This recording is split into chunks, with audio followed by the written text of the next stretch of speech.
এই সভা চলছে সেই জিপির পাথারকান্দিতে জোর কদমে চলছে বিজেপির সাংগঠনিক তৎপরতা। ২৬-এর বিধানসভা নির্বাচনের নির্ঘণ্ট ঘোষণার আগে বিজেপির প্রস্তুতির তুঙ্গে পাথারকান্দিতে।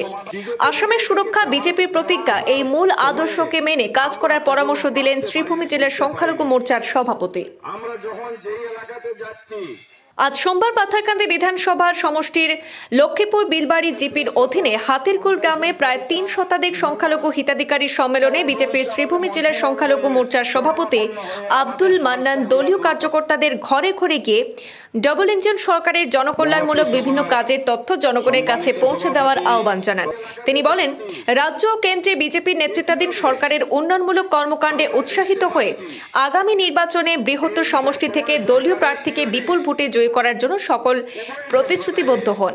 তিনি পাথারকান্দি বিধায়ক তথা মন্ত্রী কৃষ্ণেন্দু পালের কার্যক্রমের প্রশংসা করে বলেন, তার নেতৃত্বে পুরো বিধানসভায় উন্নয়নের যাত্রা এগিয়ে চলছে।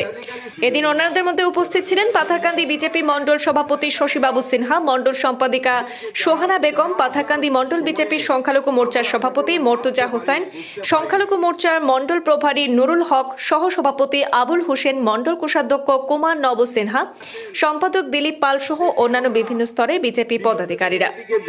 যাওয়া আসার সময়ে আমরা কখনো ভাবতে পারিনি, বুঝতে পারিনি।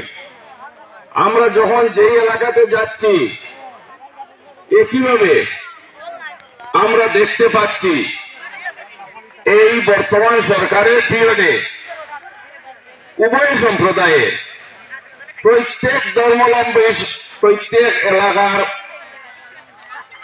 মানুষ যেভাবে ডেভেলপমেন্টের চতুর্দিক দিয়া, রাস্তাঘাটের দিক দিয়া হোক, ব্যক্তিকেন্দ্রিক হোক, আজকে এই সম্মেলনে উপস্থিত আমরা আসার আগেও জানি এটা হিতাধিকারী সম্মেলন এবং হিতাধিকারীগণকে নিয়ে আজকের এই সম্মেলন।